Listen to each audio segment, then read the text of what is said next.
नमस्कार प्यारे साथियों, मैं अजीत स्वागत करता हूं आपके अपने प्यारे परिवार रोजगार विद अंकित पर। कैसे हैं आप सब लोग? आशा है बहुत अच्छे होंगे, स्वस्थ होंगे, लाजवाब होंगे। तो जल्दी से लाइव आ जाइए, जुड़ जाइए मेरे साथ। हम लोग चर्चा कर रहे हैं यहाँ पर राष्ट्रपति हम पढ़ रहे थे, और राष्ट्रपति में हमें पढ़ना है कि हमने राष्ट्रपति में जो आर्टिकल्स थे हमारे, लास्ट आर्टिकल कहाँ तक पढ़ा था एक बार बताइए। पॉलिटी हमारी चल रही है और पॉलिटी में हमारा टॉपिक है राष्ट्रपति।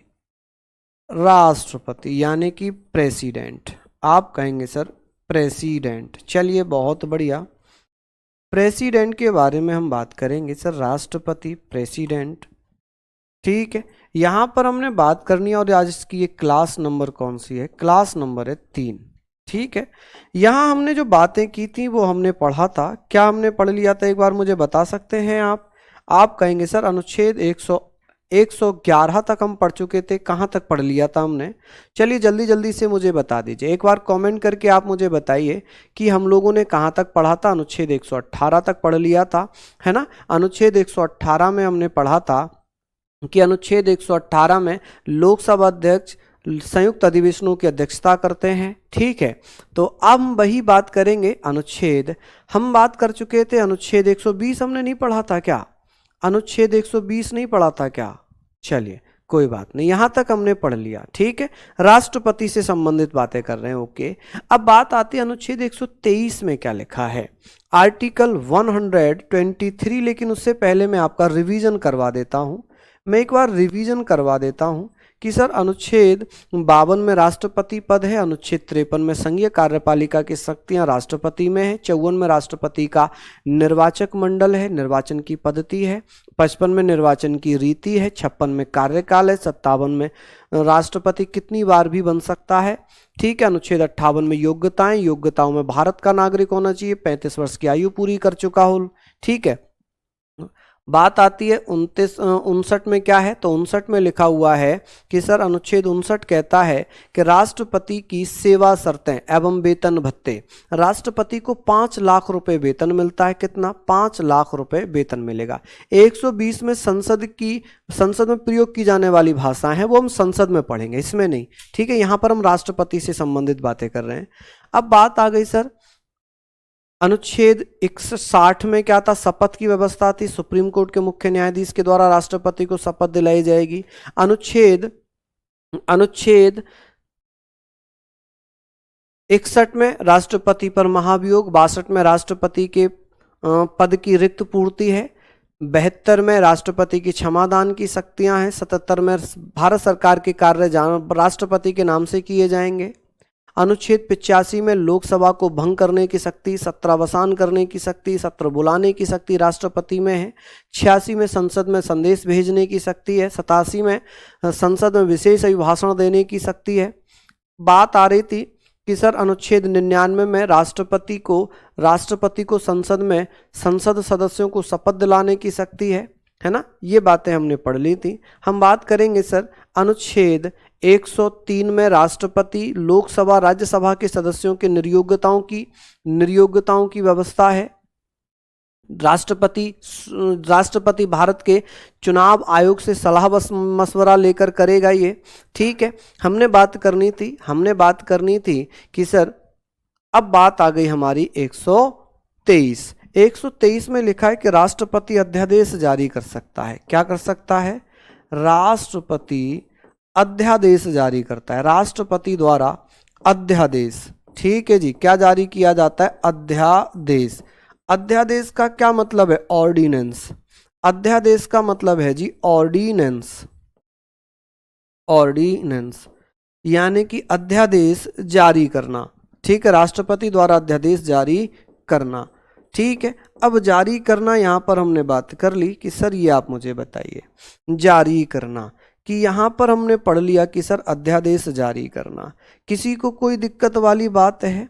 जब राष्ट्रपति अध्यादेश जारी करता है तो जब घोषणा करेगा, वो जब अनाउंसमेंट करेगा, तो घोषणा जब वो करेगा तो घोषणा के 6 सप्ताह के अंदर अध्यादेश की जब घोषणा होती है, 6 सप्ताह के अंदर अनुमोदन मिल जाना चाहिए। 6 सप्ताह के अंदर, आप कहेंगे सर 6 सप्ताह के अंदर 6 सप्ताह के अंदर, विद इन 6 वीक। आप कहेंगे सर 6 सप्ताह के अंदर, अंदर। यहां पर आप कहेंगे sir within 6 week, within 6 week, 6 weeks अनुमोदन मिल जाना चाहिए। क्या हो जाना चाहिए? अनुमोदन, संसद द्वारा अनुमोदन मिल जाना चाहिए। आप कहेंगे किसके द्वारा? संसद द्वारा अनुमोदन मिल जाना चाहिए। अनुमोदन बहुत अच्छे से पढ़ेंगे, संसद द्वारा अनुमोदन मिल जाना चाहिए, मिल जाना चाहिए।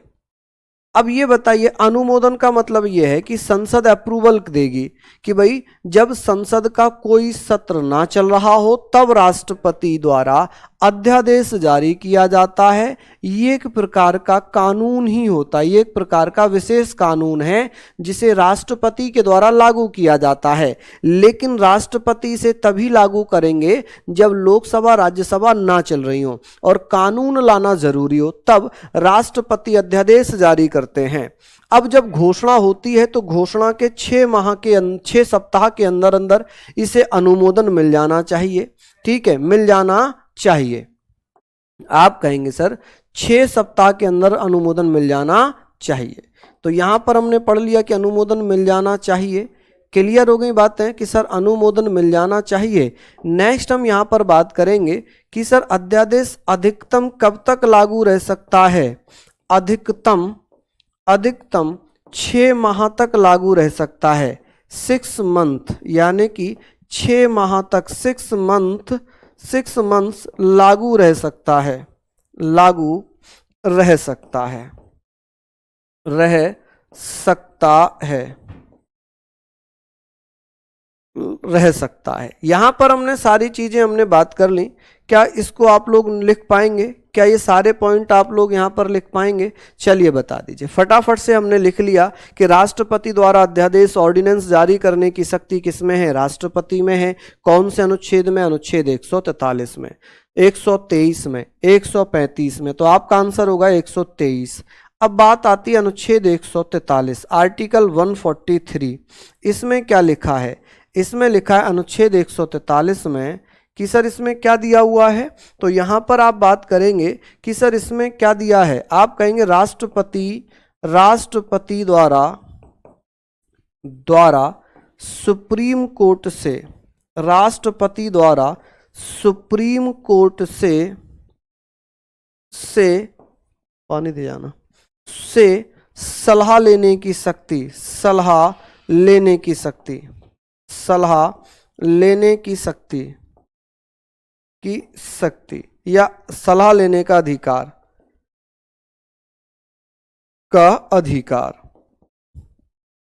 अधिकार। तो यहां पर आप कहेंगे सर सुप्रीम कोर्ट से क्या होगा भैया? सलाह लेने की शक्ति किसके पास है? तो वो राष्ट्रपति के पास है। कौन से आर्टिकल में? 143 में। किस में? 143 में। अध्यादेश क्या होता है पहले आपको ये समझना पड़ेगा। अध्यादेश के बारे में हमने बात करनी है, ऑर्डिनेंस के बारे में बात करनी है। 6 सप्ताह के अंदर अंदर जब संसद ना चल रही हो तब राष्ट्रपति अनुच्छेद 123 में अध्यादेश जारी करते हैं, ऑर्डिनेंस जारी करते हैं। इसे 6 सप्ताह के अंदर क्या हो जाना चाहिए? 6 सप्ताह कह लें या 45 डेज कह लें कि 45 दिन के अंदर अंदर इसे भैया अनुमोदन यानी कि अप्रूवल मिलना चाहिए संसद का। अगर अप्रूवल नहीं मिलता है तो ये भैया समाप्त हो जाएगा। अगर अप्रूवल मिल गया तो 6 महीने तक इसे अधिकतम लागू रह सकते हैं। बाद में संसद चाहे तो इसे कानून बना सकती है, चाहे तो इसे खत्म कर सकती है। 124 में सुप्रीम कोर्ट है। अभी हम सुप्रीम कोर्ट नहीं पढ़ रहे, अभी हम पढ़ रहे हैं अभी हम क्या पढ़ रहे हैं? राष्ट्रपति पढ़ रहे हैं। क्या पढ़ेंगे? राष्ट्रपति। अनुच्छेद 99 में संसद सदस्यों की शपथ की व्यवस्था है, राष्ट्रपति दिलाते हैं। ठीक है, संसद में है वो। तो ये पॉइंट हमने लिख लिए। ठीक है, चलिए आगे बात करेंगे। ये सारे पॉइंट हम लोगों ने यहां तक लिख लिए होंगे, सारी चीजें हम लोगों ने यहां तक लिख ली होंगी। अब आगे हम बात कर रहे हैं, क्योंकि अभी हम राष्ट्रपति से संबंधित पढ़ रहे हैं, हम संसद में भी कुछ ऐसे संबंधित चीजें पढ़ेंगे। चलिए, ये हमारी हो गई बातें। अब हम बात करेंगे भारत के राष्ट्रपतियों के बारे में। भारत के राष्ट्रपतियों के बारे में मानने के लिए बाध्य नहीं है, ये सलाह लेने का अधिकारी है, बस सलाह लेगा, लेकिन मानना ना मानना ये राष्ट्रपति पर डिपेंड करता है। अब बात यहां पर कह रहे हैं भारत के राष्ट्रपति, president of India, president of India, तो ये सारी चीजें हमने बात करनी है, इनको हम पढ़ेंगे, ठीक है। प्रेसिडेंट ऑफ इंडिया में हम बात करेंगे सर डॉक्टर राजेंद्र प्रसाद।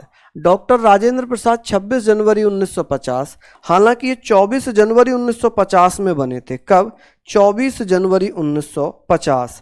यहाँ पर आप लिखना कि सर 24 जनवरी 1950 में इन्हें क्या बना दिया गया था? इन्हें राष्ट्रपति नियुक्त कर लिया गया था। क्या कर लिया गया था इन्हें? आप कहेंगे सर राष्ट्रपति अपॉइंट कर लिया गया था। तो आप लोग बता सकते हैं कि सर 24 जनवरी 1950 में, क्योंकि यहाँ पर आप लोग एक पॉइंट लिखिएगा कि सर 24 जनवरी 1950 में क्या हुआ था? अंतिम बैठक होती है, ठीक है, लास्ट बैठक होती है। तो जो अंतिम बैठक थी, उस अंतिम बैठक में इन्हें क्या बना दिया गया था? संविधान सभा ने राष्ट्रपति चुन लिया था।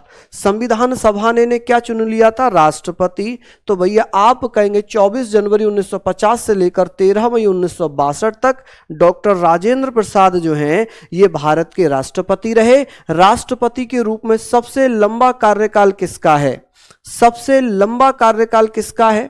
तो आप कहेंगे सर सबसे लंबा कार्यकाल है डॉक्टर राजेंद्र प्रसाद का। किसका? डॉक्टर राजेंद्र प्रसाद का, ठीक है। सबसे लंबा कार्यकाल किसका है? तो अंतिम बैठक थी संविधान सभा की, इसमें इन्हें राजेंद्र प्रसाद को क्या, यहां पर मैं लिख रहा हूं ये पूरी लाइन है ना, तो यहां पर आप कहेंगे मैं संविधान सभा की अंतिम बैठक में, संविधान सभा की अंतिम बैठक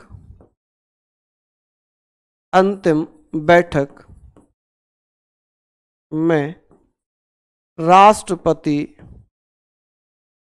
चुना गया, ठीक है, चुना गया। तो ये पॉइंट हमने लिखने हैं, ठीक है भैया। चलिए आगे बात करेंगे कि सर सबसे लंबा कार्यकाल इनका रहा है और इनकी एक बुक है India divide. India divide book किसके द्वारा लिखी गई है? डॉक्टर राजेंद्र प्रसाद के द्वारा। इनकी समाधि कहां पर है? महाप्रयाण, महाप्रयाण पटना, महाप्रयाण पटना में डॉक्टर राजेंद्र प्रसाद को 1962 में भारत रत्न से सम्मानित किया गया। गांधी जी ने इन्हें अजात शत्रु कहा, बिहार सरकार ने इन्हें देश रत्न कहा, ठीक है। बिहार सरकार के द्वारा इन्हें क्या कहा गया? देश रत्न कहा गया। महात्मा गांधी ने अजात शत्रु कहा। 1962 में इन्हें भारत रत्न से सम्मानित किया गया। इनकी पुस्तक का नाम क्या है? India divide. इंडिया डिवाइड पुस्तक किसकी है? तो आप कहेंगे सर इंडिया डिवाइड पुस्तक किसकी होगी? चलिए बताइए, इंडिया डिवाइड पुस्तक किसकी है? तो डॉक्टर राजेंद्र प्रसाद की है। किसकी? डॉक्टर राजेंद्र प्रसाद की हो जाएगी, ठीक है। भारत रत्न कब मिला है इन्हें? 1962 में। गांधी जी ने इन्हें क्या कहा था? अजात शत्रु कहा था। बिहार सरकार ने इन्हें क्या कहा था? तो आप कहेंगे सर बिहार सरकार ने क्या कहा था? तो इन्हें भैया अजात शत्रु कहा था। देखिए अब अगर आप ऐसे बोलेंगे ये आर्टिकल नहीं कराया, वो आर्टिकल नहीं कराया, अगर आप सोच रहे मैं 109, 110, 111, 117, 119, 120, 121, 122 ये कराऊं, वो भैया संसद से संबंधित हैं, वो संसदीय प्रक्रिया में आते हैं, पार्लियामेंट्री प्रोसेस में आते हैं, तो उसमें हम पढ़ेंगे, है ना, उसमें हम पढ़ेंगे। अभी मैं राष्ट्रपति पढ़ाऊंगा तो केवल राष्ट्रपति के बारे में बताऊंगा, ठीक है। मैं ये 2-3 दिन लगातार कहता आ रहा हूं, 2-3 दिन लगातार कहता हुआ आ रहा हूं, ठीक है। तो ये प्लीज आप पढ़िए, ये प्लीज आप पढ़िए। हमने पढ़ा कि सर डॉक्टर राजेंद्र प्रसाद 24 जनवरी 1950 को चुन लिए गए, है ना, ये हमें पता है कि 24 जनवरी 1950 में अंतिम बैठक हुई और तब इन्हें राष्ट्रपति चुना गया, इन्हें राष्ट्रपति बनाया गया, ठीक है जी। जितनी चीजें मैं आपको करा रहा हूं इनको आप पढ़ते हुए चलिए, इनको आप पढ़ते हुए चलिए। बस यहां तक आपने लिख लिया कि सर भारत के पहले राष्ट्रपति कौन थे? डॉक्टर राजेंद्र प्रसाद। देश के पहले राष्ट्रपति राजेंद्र प्रसाद थे, सबसे लंबा कार्यकाल इनका रहा। इनकी एक बुक है इंडिया डिवाइड, समाधि महाप्रयाण पटना में है। भारत रत्न 1962 में मिला। गांधी जी ने अजातशत्रु कहा और बिहार सरकार ने देश रत्न कहा। क्या कहा जी? देश रत्न कहा। चलिए आगे हम बात करेंगे, यहां पर आगे बात कर लें। चलिए राधा कृष्ण, एस राधा कृष्णन कह लें, एस राधा कृष्ण कह लें। 13 मई 1952 से लेकर 13 मई 1967 तक राष्ट्रपति रहे। ये देश के प्रथम उपराष्ट्रपति और दूसरे राष्ट्रपति बने। इन्हें भारत रत्न 1954 में दिया गया। इनकी बुक है the Hindu view of life, Indian philosophy, और भारत के पहले गैर राजनीतिक राष्ट्रपति, भारत के पहले गैर राजनीतिक राष्ट्रपति रहे। इनकी बुक कौन सी है? भारत रत्न कब मिला? देश के प्रथम उपराष्ट्रपति रहे और देश के दूसरे राष्ट्रपति बने, देश के दूसरे राष्ट्रपति बने। अजातशत्रु कहा जाता है, जैसे बिंबिसार का बेटा था अजातशत्रु, तो ऐसे ही इन्हें कहा गया था अजातशत्रु, डॉक्टर राजेंद्र प्रसाद जी को। चलिए एस राधा कृष्ण कब से कब तक रहे? 13 मई 1962 से लेकर 13 मई 1967 तक 5 साल रहे। देश के दूसरे उपराष्ट्रपति या पहले उपराष्ट्रपति? तो एस राधाकृष्ण पहले उपराष्ट्रपति थे, दूसरे राष्ट्रपति थे। ये दूसरे राष्ट्रपति बने हैं, ठीक है। सेकंड राष्ट्रपति, दूसरे राष्ट्रपति बने, पहले उपराष्ट्रपति बने। भारत रत्न 1954 में दिया गया। देश के पहले गैर राजनीतिक राष्ट्रपति। गैर राजनीतिक राष्ट्रपति का मतलब है नॉन पॉलिटिकल प्रेसिडेंट, जिनका संबंध किसी भी राजनीतिक पार्टी से नहीं था। चलिए book the Indian view of life, Indian philosophy, ये किसकी है? तो एस राधाकृष्ण की। किसकी भैया? एस राधाकृष्ण की। गैर राजनीतिक राष्ट्रपति का मतलब है जिनका संबंध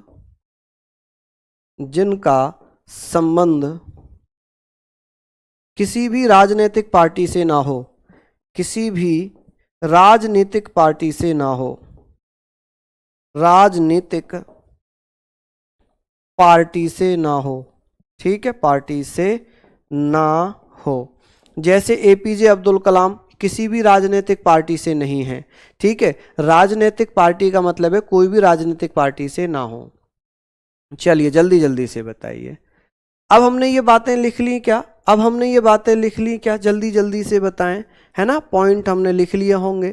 पहले राष्ट्रपति कौन थे? डॉक्टर राजेंद्र प्रसाद। दूसरे राष्ट्रपति कौन थे? एस राधाकृष्ण। और एस राधाकृष्ण, जिन्हें सर्वपल्ली राधाकृष्ण के नाम से जानते हैं, ये भारत के पहले उपराष्ट्रपति भी रहे थे।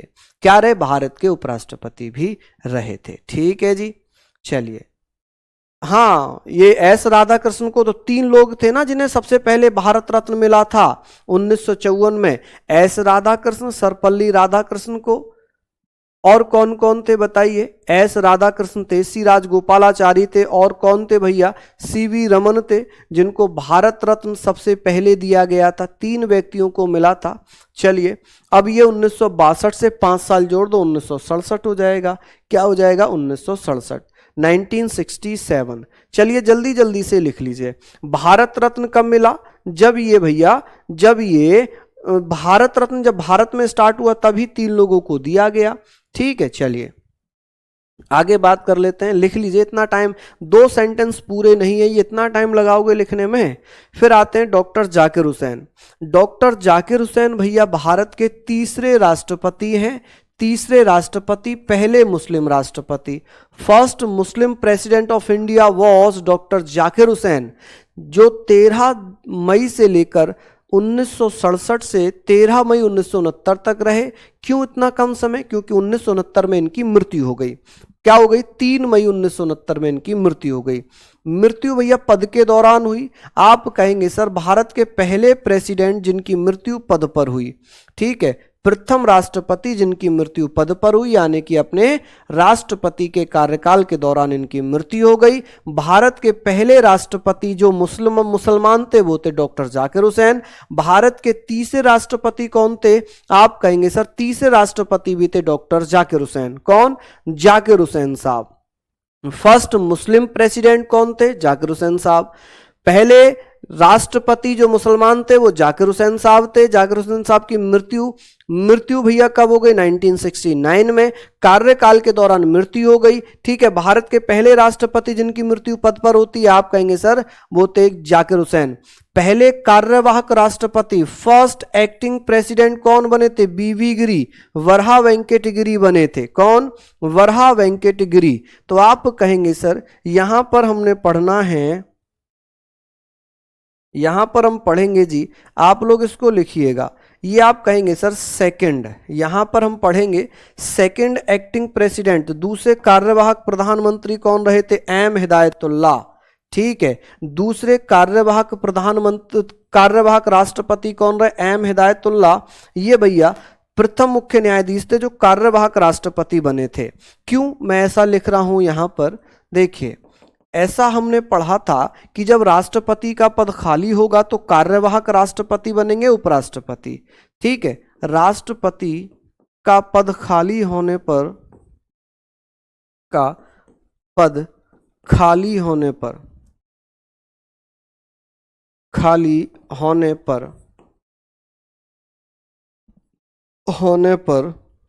उपराष्ट्रपति कार्यवाहक राष्ट्रपति बनते हैं, कार्यवाहक राष्ट्रपति बनते हैं, कार्यवाहक राष्ट्रपति बनते हैं। अगर उपराष्ट्रपति का पद खाली हो, उपराष्ट्रपति का पद खाली हो तब सुप्रीम कोर्ट के मुख्य न्यायाधीश, हालांकि मैंने लिखवाया भी था, मुख्य न्यायाधीश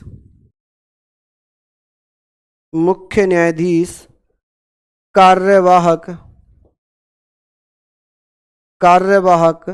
राष्ट्रपति बनते हैं। क्या बनते हैं? कार्यवाहक राष्ट्रपति बनते हैं। और ऐसा ही कब हुआ था? बनते हैं।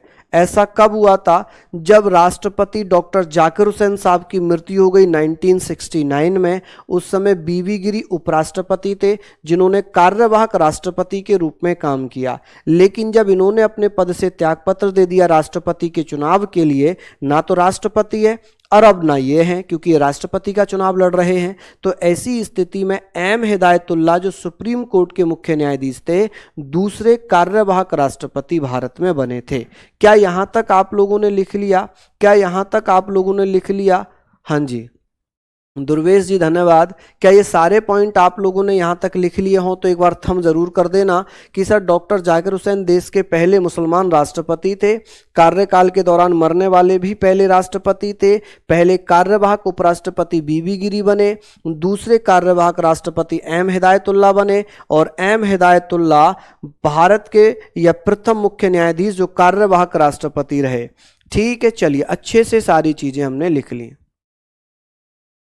समझ में आया? ये मैं आपको एक बार पढ़ देता हूं। राष्ट्रपति का पद खाली होने पर उपराष्ट्रपति कार्यवाहक राष्ट्रपति बनते हैं। अगर उपराष्ट्रपति का पद खाली हो तब सुप्रीम कोर्ट के मुख्य न्यायाधीश कार्यवाहक राष्ट्रपति बनते हैं।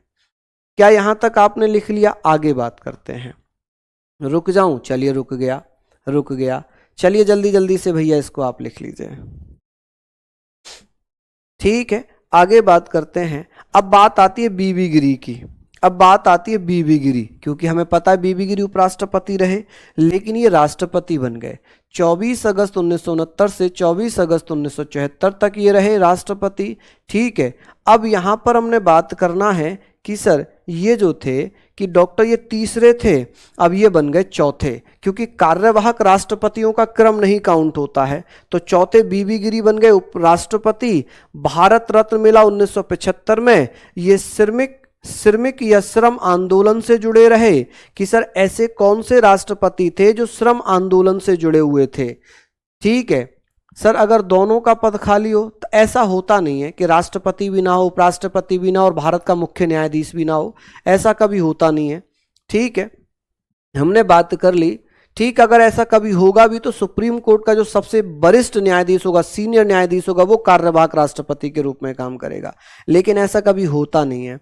ठीक है, हमने पढ़ लिया बीबी गिरी। बीबी गिरी कौन है? तो आप कहेंगे सर चौथे राष्ट्रपति हैं। अब इन्हें भारत रत्न 1975 में मिला है। जिन्होंने श्रम या श्रमिक आंदोलन में भाग लिया था वो राष्ट्रपति थे बीबी गिरी। अब 5वें नंबर पे आते हैं फखरुद्दीन अली अहमद साहब। फखरुद्दीन अली अहमद जो कि 24 अगस्त 1974 से लेकर 11 फरवरी 1977 तक रहे, इनकी भी पद पर मृत्यु हो गई। सर ये दूसरे मुस्लिम राष्ट्रपति हैं और दूसरे ही राष्ट्रपति हैं जिनकी पद पर मृत्यु हो गई। क्या हो गई जी? पद पर मृत्यु हो गई। ठीक है, बहुत बढ़िया। सर पूरा सेंटेंस लिखो। पूरा सेंटेंस आप बीए में थोड़ी जा रहे हो, बीए में थोड़ी जा रहे हो। ठीक है, बीए में थोड़ी जा रहे हो आप कि भाई मैं पूरा सेंटेंस भरवाऊं। अब यहां पर मैंने बीबी गिरी लिख दिया, आप ऐसे समझो माय डियर अमन, मैंने यहां पर ये बीबी गिरी लिख दिया। अब मैं जितने भी फैक्ट लिखूंगा वो बीबी गिरी के बारे में लिखूंगा। बीबी गिरी का जो टेन्योर है वो कब से कब तक है? 24 अगस्त 1969 से लेकर 24 अगस्त 1974 तक। अब इन्हें भारत रत्न कब मिल गया? 1975 में मिल गया। श्रम और श्रमिक आंदोलन से कौन जुड़े हुए थे? आप कहेंगे बीबी गिरी जुड़े हुए थे। खत्म। अब 5वें पे आते हैं फखरुद्दीन अली अहमद। फखरुद्दीन अली अहमद साहब ये भैया 5वें राष्ट्रपति थे, दूसरे मुस्लिम राष्ट्रपति थे, दूसरे राष्ट्रपति थे जिनकी पद पर मृत्यु हो गई। तो पद पर मरने वाले भी यही भैया दूसरे राष्ट्रपति थे फखरुद्दीन अली अहमद। फखरुद्दीन अली अहमद दूसरे सेकंड राष्ट्रपति थे, भारत के सेकंड मुस्लिम राष्ट्रपति थे। आपातकाल इमरजेंसी 25 जून 1975 में इन्हीं के द्वारा लगाई गई थी। बताइए, अभी हमने यहां पर पढ़ लिया, अभी कोई समस्या? ठीक है, हमने पढ़ा कि देश के दूसरे मुस्लिम राष्ट्रपति कौन थे? फखरुद्दीन अली अहमद। फखरुद्दीन अली अहमद साहब पद पर मरने वाले दूसरे राष्ट्रपति थे। ठीक है, पहले राष्ट्रपति जाकिर हुसैन साहब थे। कि सर फखरुद्दीन अली अहमद साहब 24 अगस्त 1974 से 11 फरवरी 1977 तक राष्ट्रपति रहे, दूसरे मुस्लिम राष्ट्रपति बने, दूसरे राष्ट्रपति बने जिनकी पद पर मृत्यु हो गई। और राष्ट्रीय आपातकाल, जो तीसरा राष्ट्रीय आपातकाल था, वो फखरुद्दीन अली अहमद साहब ने इंदिरा गांधी के मात्र फोन पर लगा दिया था। ठीक है, चलिए यहां पर हमने लिख लिया। किसी को कोई समस्या? चलिए आगे बात करते हैं। नेक्स्ट है नीलम संजीव रेड्डी। नीलम संजीव रेड्डी ये 6ठे नंबर के हैं। नीलम संजीव रेड्डी, एन संजीव रेड्डी। आप कहेंगे 25 जुलाई 1977 से 25 जुलाई 1982 तक ये रहे। और यहाँ पर एक प्रथा बन गई कि अब जो है, जब इन्होंने 25 जुलाई को शपथ ग्रहण की थी तो राष्ट्रपति 25 जुलाई को ही शपथ ग्रहण करते हैं। 25 जुलाई को ही राष्ट्रपति शपथ ग्रहण करते हैं। राष्ट्रपति शपथ ग्रहण करते हैं। क्या करते हैं जी? शपथ ग्रहण करते हैं।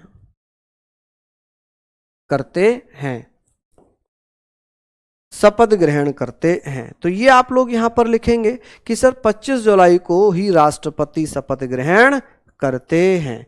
समझ में आया आप लोगों को कि भैया कि भारत के पहले चुनाव को तो ये हार गए। नीलम संजीव रेड्डी, एन संजीव रेड्डी का पूरा नाम है नीलम संजीव रेड्डी। नीलम संजीव रेड्डी। नीलम संजीव रेड्डी पहला चुनाव हार गए थे, लेकिन दूसरे चुनाव में, सेकंड चुनाव में ये भैया प्रथम निर्विरोध चुन लिए गए। कि भारत के पहले निर्विरोध राष्ट्रपति कौन से थे? भारत के प्रथम निर्विरोध राष्ट्रपति कह लें। निर्विरोध 2 बार कैसे हुआ? चलिए आप कहेंगे सर भारत के प्रथम निर्विरोध राष्ट्रपति कौन थे जो भैया चुने गए थे? तो आप कहेंगे सर सेकंड चुनाव में। आप कहेंगे सर दूसरे चुनाव में। आप कहेंगे सर सेकंड चुनाव यानी कि सेकंड इलेक्शन में इन्हें निर्विरोध चुन लिया गया। ठीक है, पहला चुनाव तो ये हार गए थे। पहला चुनाव एन संजीव रेड्डी हार गए, लेकिन दूसरे चुनाव में इन्हें निर्विरोध चुन लिया गया। निर्विरोध का क्या मतलब होता है? निर्विरोध का क्या मतलब है? निर्विरोध का मतलब होता है, चलिए हम यहां पर बात कर रहे हैं। चलिए हमने पढ़ा, हमने यहां पर बातें कर ली। हम यहाँ पर बात कर रहे हैं कि सर जो निर्विरोध का मतलब है कि सर सेकंड चुनाव हुआ उसमें नीलम संजीव रेड्डी को निर्विरोध मतलब जिनके खिलाफ कोई चुनाव लड़ा ही नहीं, जैसे गांव में दो कैंडिडेट खड़े हो रहे हैं लेकिन एक को बहलाकर भाई कि आप बैठ जाओ इस बार इन्हें खड़े होने दो, और कोई कैंडिडेट चुनाव ही ना लड़े, उसे कहते हैं निर्विरोध, जिसका किसी ने विरोध ही ना किया हो, जिसका किसी ने विरोध ही ना किया हो। ठीक है, तो हमने पढ़ा निर्विरोध राष्ट्रपति कौन बने थे, Neelam Sanjiva Reddy was the first president. आप कहेंगे ऐसे कौन से राष्ट्रपति थे जो निर्विरोध चुन लिए गए थे, तो आप कहेंगे सर वो थे कौन, नीलम संजीव रेड्डी। अच्छा, नीलम संजीव रेड्डी आंध्र प्रदेश के पहले चीफ मिनिस्टर भी थे, पहले मुख्यमंत्री भी थे। ठीक है, लोकसभा अध्यक्ष रहे, स्पीकर, छठी लोकसभा के अध्यक्ष को स्पीकर कहते हैं, लोकसभा अध्यक्ष को स्पीकर कहते हैं। देश के प्रथम गैर कांग्रेसी राष्ट्रपति कौन थे, एन संजीव रेड्डी, नीलम संजीव रेड्डी। बहुत इंपॉर्टेंट है कि इनसे पहले जो पांच राष्ट्रपति बने उनमें एक डॉक्टर या ऐसे कह सकते हैं एस राधाकृष्णन, उनका संबंध किसी भी राजनीतिक पार्टी से नहीं था। बाकी चार राष्ट्रपति चारों के चार कांग्रेस से थे और ये नॉन कांग्रेस प्रेसिडेंट थे। ठीक है, नीलम संजीव रेड्डी कांग्रेस पार्टी से नहीं थे, ये भैया कांग्रेस पार्टी के नहीं थे, ये कांग्रेस पार्टी के अलावा अन्य पार्टियों के समर्थन से, जैसे जनता दल हुआ, सीपीआई हुआ, सीपीआईएम हुआ, इस प्रकार की जो अन्य पार्टियां बनी थी उनके समर्थन से एन संजीव रेड्डी भारत के पहले गैर कांग्रेसी राष्ट्रपति बने। जैसे हमने पढ़ना है ना कि गैर कांग्रेसी प्रधानमंत्री मोरारजी देसाई थे, वैसे ही भारत के पहले गैर कांग्रेसी राष्ट्रपति थे जिनका नाम था एन संजीव रेड्डी, नीलम संजीव रेड्डी। क्या नाम था, नीलम संजीव रेड्डी।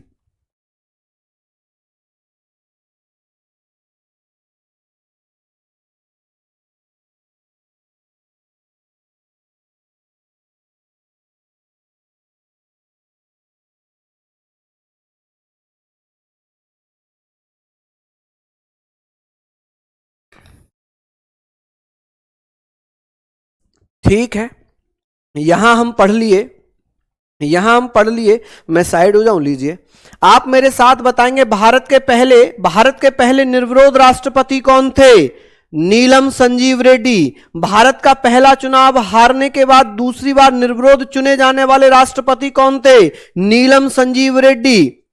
जिस दिन इन्होंने शपथ ग्रहण की 25 जुलाई को, तब से आज तक जब भी राष्ट्रपति बनता है 25 जुलाई को ही शपथ ग्रहण करता है, यानी कि 25 जुलाई 1977 से यह प्रथा बन गई कि जो भी नया राष्ट्रपति बनेगा वो 25 जुलाई को ही शपथ ग्रहण करेगा। क्या यह व्यवस्था संविधान में लिखी है? नहीं, यह केवल एक संवैधानिक प्रथा बनी हुई है।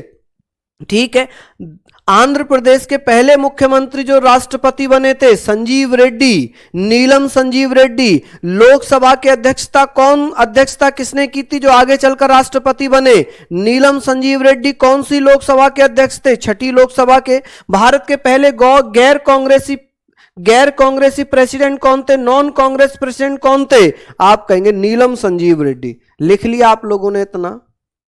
अब बात आती है ज्ञानी जैल सिंह। यहां पर हमने पढ़ लिए, छठे हो गए। ठीक है, ये सातवें हो जाएंगे। ये कौन से हो जाएंगे, सातवें हो जाएंगे कि ज्ञानी जैल सिंह। ठीक है, ज्ञानी जैल सिंह 25 जुलाई 1985 से 25 जुलाई 1987 तक रहे। देश के प्रथम सिख राष्ट्रपति थे, फर्स्ट सिख प्रेसिडेंट। आप चाहें तो इंग्लिश में भी लिख सकते हैं, भैया कह रहे हैं आप इंग्लिश में भी लिखिए, फर्स्ट सिख प्रेसिडेंट। आप कहेंगे सर फर्स्ट सिख। ठीक है, फर्स्ट सिख प्रेसिडेंट। सिख ऐसे भी लिख सकते हैं, ठीक है, सिख, और इसको सिख ऐसे भी लिखा जाता है, सिख। ठीक है जी। 1986 में पॉकेट वीटो का प्रयोग इन्होंने किया था, किस पर, डाकघर संशोधन अधिनियम पर। ठीक है, पोस्ट डाक, इसको डाकघर ना लिखकर डाक अधिनियम लिख लेना, डाक संशोधन अधिनियम। ठीक है, इसको आप लिखना पोस्टल पोस्टल आप कहेंगे sir postal amendment act, amendment act 18, आप कहेंगे सर 1986 में डाक संशोधन अधिनियम था। डाक संशोधन अधिनियम 1986 आया था, जिसमें जिसमें भैया पॉकेट वीटो का प्रयोग किया। पॉकेट वीटो का मतलब होता है किसी भी विधेयक को विधेयक यानी कि बिल, किसी भी बिल, जो बिल होगा, बिल को राष्ट्रपति अनिश्चित समय के लिए, इन्फिनाइट टाइम के लिए, राष्ट्रपति अनिश्चित समय के लिए, ठीक है जी, अनिश्चित समय के लिए, समय के लिए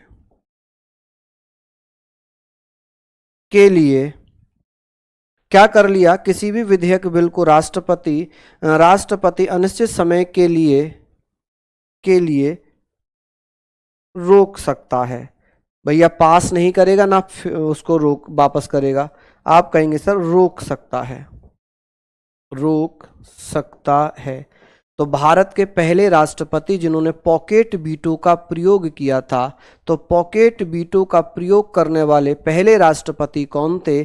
तो पॉकेट वीटो का प्रयोग करने वाले पहले राष्ट्रपति थे जिनका नाम क्या है? आप कहेंगे सर ज्ञानी जैल सिंह। क्या नाम है जी, आप बता देना यहां पर। ज्ञानी जैल सिंह। क्या बता देंगे सर यहां पर? आप कहेंगे सर पॉकेट वीटो। ठीक है जी, आप मुझे यहां पर बताना पॉकेट वीटो। क्लियर हो गई चीजें यहां पर कि सर पॉकेट वीटो, ठीक है, पॉकेट वीटो का प्रयोग करने वाले भारत के पहले राष्ट्रपति थे ज्ञानी जैल सिंह, और ये प्रथम सिख राष्ट्रपति थे। मैं आपको बताऊं, इन्हें अपने हस्ताक्षर करने भी नहीं आते थे ज्ञानी जैल सिंह को, पढ़े लिखे नहीं थे, ये पढ़े लिखे नहीं थे। ठीक है,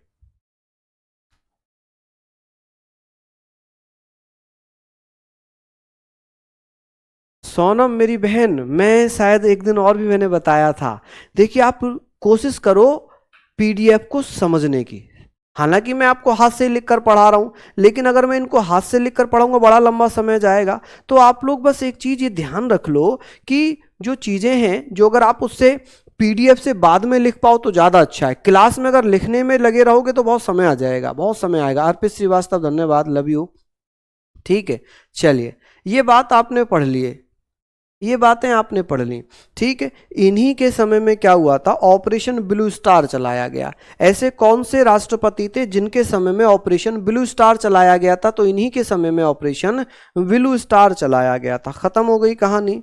चलिए यहां पर हम बात करेंगे। चाहो तो इसको मैं थोड़ा सा और करेक्ट करना चाहूंगा, शॉर्ट में लिख देता हूं। चलिए यहां पर मैं लिख रहा हूं, इसको हम क्या लिख सकते हैं? आप कहेंगे सर पोस्टल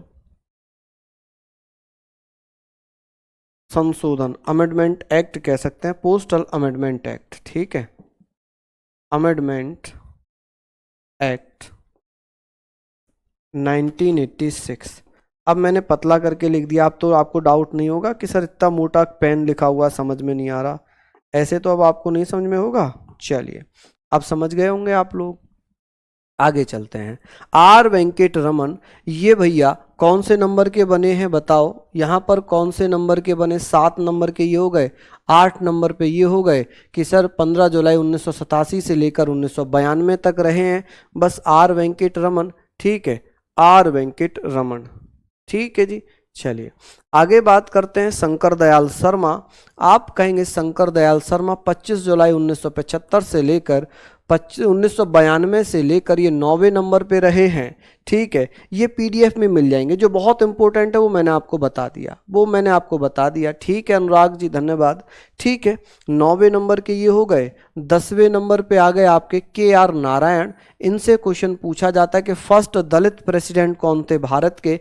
तो KR नारायण थे। यहां पर क्वेश्चन आता है कि KR नारायण भारत के कौन से नंबर के थे? चलिए बताइए। बताइए। आप कहेंगे सर ये दलित राष्ट्रपति, भारत के पहले दलित राष्ट्रपति थे KR नारायण, दूसरे दलित राष्ट्रपति हैं रामनाथ कोविंद। फिर आते हैं APJ अब्दुल कलाम, ये कौन से नंबर के हो गए जी? 10। 11वें नंबर पे आते हैं APJ अब्दुल कलाम।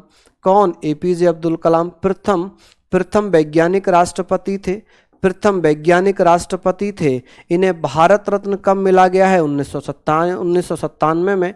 इन्हें भारत का मिसाइल मैन कहा जाता है। क्या कहते हैं? मिसाइल मैन कहा जाता है, मिसाइल मैन। ठीक है जी, मिसाइल मैन कहा जाता है। तो यहाँ पर हमने पढ़ लिया। ठीक है, तो ये बड़ा सिंपल सा था कि सर ये बहुत अच्छे अच्छे यहाँ पर हो गए। ठीक है, बताइए 11वें नंबर पे हमने ये पढ़ लिए। हालांकि इस बीच जो है 2 कार्यवाहक राष्ट्रपति भी रहे हैं, एम हिदायतुल्लाह और बीबी गिरी। ठीक है, तो ये हमने पढ़ा। नेक्स्ट आ जाती हैं भैया प्रतिभा देवी सिंह पाटिल। 12वें नंबर पे कौन आएगा? 12वें नंबर पे हमने पढ़ लिए कि प्रतिभा देवी सिंह पाटिल ये 25 जुलाई 2007 से 25 जुलाई 2012 तक रहीं, पहली महिला दलित राष्ट्रपति रहीं या पहली महिला राष्ट्रपति? तो पहली महिला राष्ट्रपति प्रतिभा देवी सिंह पाटिल। राजस्थान की महिला राज्यपाल भी रह चुकी हैं ये। आप कहेंगे सर राजस्थान की महिला राज्यपाल। ठीक है जी, राजस्थान की महिला राज्यपाल। आप कहेंगे सर राजस्थान की महिला राज्यपाल भी रही हैं। कौन कौन भैया लिख लेंगे? चलिए सर पीछे कर दीजिए। हाँ जी, पीछे कर दीजिए। लीजिए, पीछे कर दिया, पीछे कर दिया भैया। बताइए जल्दी से। ठीक है जी,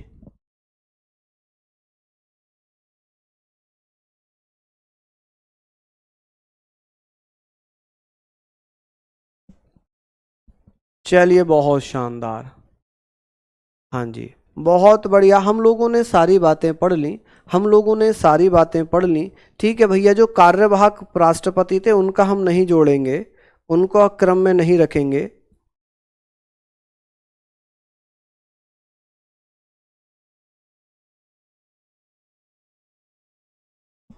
चलिए बहुत बढ़िया, हमने ये बातें यहाँ पर कर ली, हमने यहाँ पर ये बातें कर ली। अब हम ये बात आ कर रहे हैं कि सर राजस्थान की पहली महिला राज्यपाल कौन थी? तो राजस्थान की पहली महिला राज्यपाल कौन थी? तो राजस्थान की first first first female governor कौन थी? तो प्रतिभा देवी सिंह पाटिल थी। कौन थी? प्रतिभा देवी सिंह पाटिल। भारत की पहली महिला राष्ट्रपति प्रतिभा देवी सिंह पाटिल थी। राजस्थान की पहली महिला राज्यपाल कौन थी? प्रतिभा देवी सिंह पाटिल थी। 25 जुलाई 2007 से 25 जुलाई 2012 तक ये रही हैं। ठीक है, आगे बात करते हैं। यहाँ तक भी आप लोग फटाफट से लिख लीजिए, हालांकि PDF से आप लिखेंगे तो ज़्यादा अच्छा रहेगा। अब बात आ गई प्रणब मुखर्जी। प्रणब मुखर्जी 25 जुलाई 2012 से लेकर 25 जुलाई 2012 से लेकर 25 जुलाई 2017 तक रहे। भारत रत्न इनको मिला 2019 में। प्रणब मुखर्जी को भारत रत्न कब मिला? 2019 में। रुक जाऊं? लीजिए, तो रुक गया। इतना टाइम मत लगाइए, इतना टाइम मत लगाइए। चलिए, यहाँ पर हमने लिख लिया, ये सारे पॉइंट हमने पढ़ लिए। ठीक है, आगे बात कर रहे हैं कि सर 12 ये हो गई।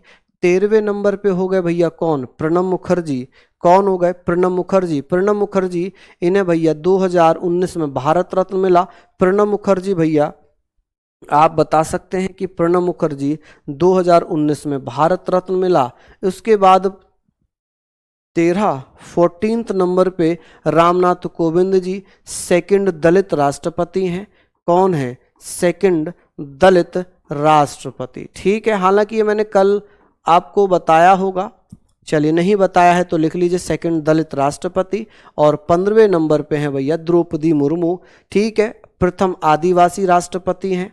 ठीक है, प्रथम भारत में जन्मी, स्वतंत्र भारत में जन्मी पहली राष्ट्रपति हैं। सबसे कम उम्र की राष्ट्रपति और झारखंड की पहली महिला राज्यपाल भी रह चुकी हैं। ठीक है, कल हम बात करेंगे उपराष्ट्रपति की, कल हम बात करेंगे उपराष्ट्रपति की। ये बहुत अच्छा टॉपिक था, यहाँ पर खत्म हुआ, यहाँ पर आपका ये खत्म हुआ, तो आप लोग इसको पढ़िएगा।